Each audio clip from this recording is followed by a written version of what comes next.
물의 도시 베네치아, 어떻게 바다 위에 만들었을까? 베네치아는 물의 도시입니다. 바다 위에 세워진 도시지요.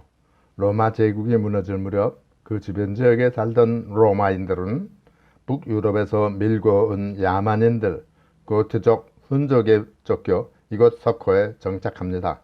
석호란 모래나 갯벌로 된 바다호수를 말합니다. 이 석호는 알프스 산에서 흘러내리는 포강, 피아베강 줄기가 바다와 만나고 조류의 간만의 차로 생긴 넓은 천연 늪지대였습니다. 이곳은 길이가 50여 킬로미터에 이르는 자연적으로 이루어진 긴 섬이 물길을 막아 석호가 되었습니다. 이 석호는 수라가 얽혀 있어 침입자의 접근을 막아주는 천혜의 방어적 조건을 갖추고 있었습니다. 육지에서 쫓겨온 그들은 이곳에 자리 잡고 바다 위에 정착한 것입니다. 어떻게 바다 위에 도시를 만들었을까요? 바다 위에 도시를 건설한 예는 몇 있습니다. 네덜란드는 바다를 댐과 뚝으로 막아 바다보다 낮은 지역을 메우기도 합니다. 암스테르담은 해수면보다 평균 4m나 낮은 지역에 시가지를 조성하였습니다. 운하를 통해 끊임없이 물을 퍼올립니다. 우리나라 서만금이나 시화호 주변은 바다를 막아 일부 매립하여 육지화한 후 도시를 건설하였습니다. 이른바 간척입니다. 일본의 간사이 공항, 고베 포트아일랜드는 바다 위에 만든 인공섬입니다. 그러나 베네치아인들은 그 옛날 바다 위에 수상 가옥을 짓고 도시를 만듭니다. 개펄은 지반이 약합니다. 먼저 나무 파이를 촘촘히 단단한 지층까지 박아야 합니다. 요즘은 콘크리트 파이를 쓰죠.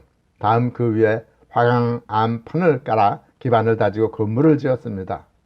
이 나무들은 크로아티아, 슬로베니아의 숲에서 강을 통해 가져온 통나무입니다. 산타 마리아 델라 살루테 성당을 짓는데 나무 파이를 110만 개 박았다고 합니다. 로마인들의 토목 기술은 참으로 놀랄만 합니다.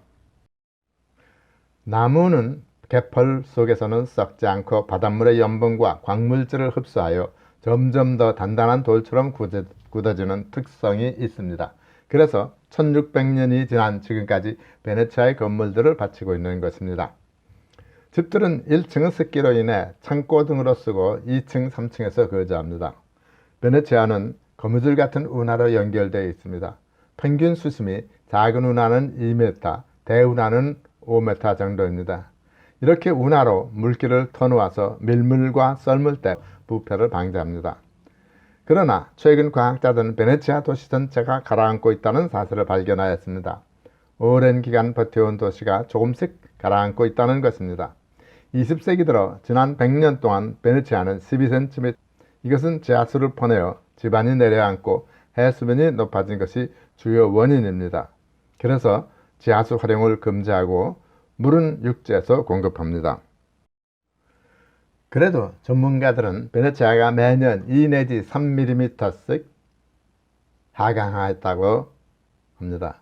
그리고 환경 전문가들은 2100년까지 지구온난화에 따라 아드리아해 해수면이 1.2m 상승할 것이라고 예측합니다. 최근에 건설한 일본 간사이 공항이 매년 10cm씩 하강하는 데 비하면 베네치아는 얼마나 단단합니까? 수질 오염도 중요한 문제입니다. 처음 도시를 만들 때 하수 처리 시설을 하지 않았습니다. 지금도 생활 하수를 정화시키지 않고 그대로 운하로 흘려보내고 있습니다. 그래서 좁은 운하가 시궁창이 되고 여름이면 특이한 냄새가 심합니다. 이것을 베네치아 냄새라고 합니다. 이 밖에 건물들이나 기반시설이 염분에 부식하여 많이 노후화했습니다. 그러나 무엇보다 해수면 상승으로 인한 홍수에 딸리고 있습니다. 만조시의 침수지역이 계속 늘고 있습니다. 2019년 11월 홍수 때는 수위가 1.87m까지 올라가기도 했습니다.